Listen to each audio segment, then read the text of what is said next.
Hello YouTube, welcome to another video from my channel that's on engine oils on bikes.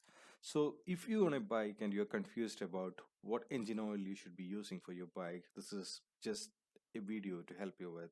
So there's always a lot of fuss about engine oil.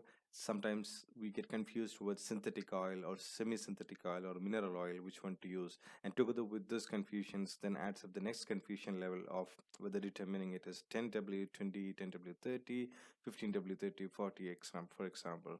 So it's what is clear is pretty confusing to determine which one is really needed. So before we dive into clearing those confusions, we should first understand that there are different types of engine oil. Yeah, when it comes to selecting the engine oil, there are various things you need to consider. So things that you want to consider are your bike model, driving conditions, whether you drive on mountainous terrain roads, and the temperature where you're driving it, and the primary purpose of your bike. For example, if you use your bike for daily commuting or for racing or for tracks, right? So before we would arrive at any conclusions, let us understand what are the different types of motorcycle oil. So we start with the first one, that is a mineral oil. Mineral oil is the cheapest of all the oils, so it has very little in terms of additives, so it does not provide superior performance for a longer time. Hence this oil, mineral oil, is ideal for bike owners who are religious about frequent oil changes. So if you are good enough to change your oils at 2000 or 3000 kilometers, mineral oil is ideal for you, right? And it is not having any kind of additives. So these oils are normally manufactured locally and used by small service stations in bulk. And this is not suitable for driving conditions with varying loads and varying temperature. So if you are going to use mineral oil for a mountainous terrain, for example, it's going to be really problematic for your bike engine. Okay. Now, the second type of oil after mineral oil is a premium mineral oil. This is nothing but a refined version of mineral oil. This oil is filtered, packed, and sold by superior brands like Castrol, Motul, etc. So, it offers better performance and longevity than its mineral counterpart. These are available in standards like 1 liter or 2.5 liter packages. This is ideal for bike owners who do not accelerate often and ride their bikes in the economy range. Normally in India, it costs between 300 to 400 rupees depending on the brands and viscosity. So an oil, the one I'm showing right now, is a premium mineral oil, for example, and it can be procured from a local spare parts vendor or online. I bought this from Amazon, for example. This is a premium mineral oil, and the third level is the semi-synthetic oil. So you have the mineral oil, premium mineral oil, and the third level is semi-synthetic oil. So semi-synthetic oil is composed of premium mineral oil, of course, because that's the base oil, and together with the premium mineral oil, there's also additives added. So additives, I'll mention this in more detail. Additives are nothing but chemical compounds that improve the performance of base oil for a specific purpose. Hence, semi-synthetic oil is an engineered version of premium mineral oil to achieve a specific purpose. And these oils normally have superior and longer performance compared to the premium mineral oil. It's ideal for bikes above 200 cc and for owners prone to using their bike as a racing machine. So, however, this is not ideal for driving conditions with very high or low temperature. So, while selecting a semi-synthetic oil, note as some of these oils may cause degradation of rubber seals and cause oil leaks, for example. Then comes the fourth level of oil, that is the synthetic oil.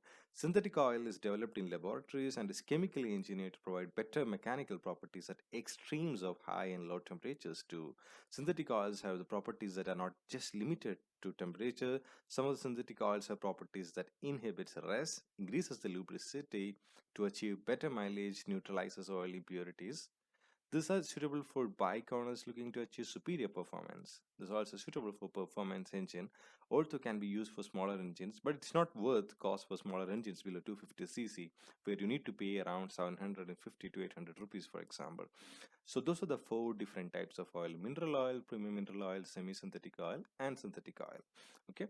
Now, before we dive into the confusions on 10W30, 10W40, right? The base thing what we need to understand is about the engine oil viscosity. So viscosity is nothing but the state of being thick, sticky, and semi-fluid in consistency due to internal friction. Oh, I hope I don't confuse you. So if you are taking a liquid and if you're pouring it on a surface, right? If it has a lower viscosity, it flows easily. And if it has more viscosity, it's hard for it to flow. So water is a good example because water has a lower viscosity than curd. So the oil viscosity changes with varying temperature. So the oils has a higher viscosity at lower temperature and a lower viscosity at its operating temperature. So it is based on this viscosities that oils are graded. For example, 10W30 oil means that oil can be pumped inside the engine at two different temperatures. So 10W means the viscosity grade at a lower temperature. The lower the viscosity grade, the lower the temperature at which the oil can pass. Hence, 5W30 can pass at lower temperature and so on compared to 10W30. 30 in 10W30 signifies the viscosity grade at 100 degrees Celsius. Hence, higher the viscosity grade, the higher the temperature at which oil can pass. Hence, more the difference between higher and lower viscosity grade, better the oil performing at wider temperature range. So if you have a low viscosity before the W, a low value before the W and a high value after the W part, right? Which means there is a large range where this can be operating. Okay, and it depends on which region you live in and which temperature the engine will have to survive on, and based on that you should be selecting whether it is 10W30 or 5W30, for example. Yeah, so what I'm going to show you is the range of how to select it. So say for example, if you see this image where it's giving you 5W30, for example, its operating temperature is starting from minus 35 degrees Celsius going to plus 30 degrees Celsius, right? So, and you can see based on the different values you have on the right, it's getting expanded towards the right, and based on this values on the left, where it is having more values, it is coming towards right as well. Yeah. And coming to the oil additives, right? I told you we had premium mineral oils, which when added with oil additives, they basically made them the semi-synthetic oil or synthetic oil. So it improves the performance of the base oil. To achieve performance, different types of additives can be used. The additives can be used for different reasons. For example, as a detergent to clean oil impurities, as a rust inhibitor to prevent corrosion, as an antioxidant to prevent oxidation, as a viscosity index improver to improve viscosity at different temperature, as an anti-wear agent to prevent engine wear, as friction modifiers to reduce friction, as demulsifiers to separate water from oil.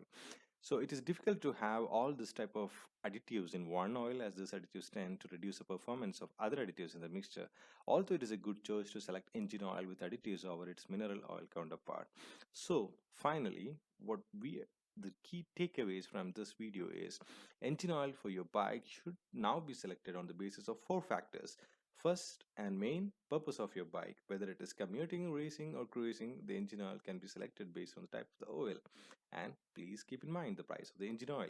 Second one, the driving conditions. On a high terrain road where the temperature is much lower, it is ideal to select engine based on the viscosity grade. And third one is the bike model. For bike with smaller engine, less than 200cc, it is ideal to use premium mineral oil. But if you're willing to spend extra for better performance, it is recommended that you go with semi-synthetic oil. For bike owners with high displacement engines, semi-synthetic or synthetic oil based on the purpose of your bike is recommended. Fourth and the last one is operating temperature. Operating temperature should be kept in mind while selecting the engine oil. Based on the highest and the lowest temperature in your city, use the chart that I mentioned before to select the oil with viscosity grades that match with your city temperature. Now, it's also good to check what your manufacturer says in the manual to use it. For example, I own a Charisma R bike, and the manual of Charisma R recommends 10W30, and it's also in line with the temperature where I live. So, all the best. I think I was able to clarify you on using an engine oil for your bike. See you next time. Thank you everyone. Thanks. Bye bye.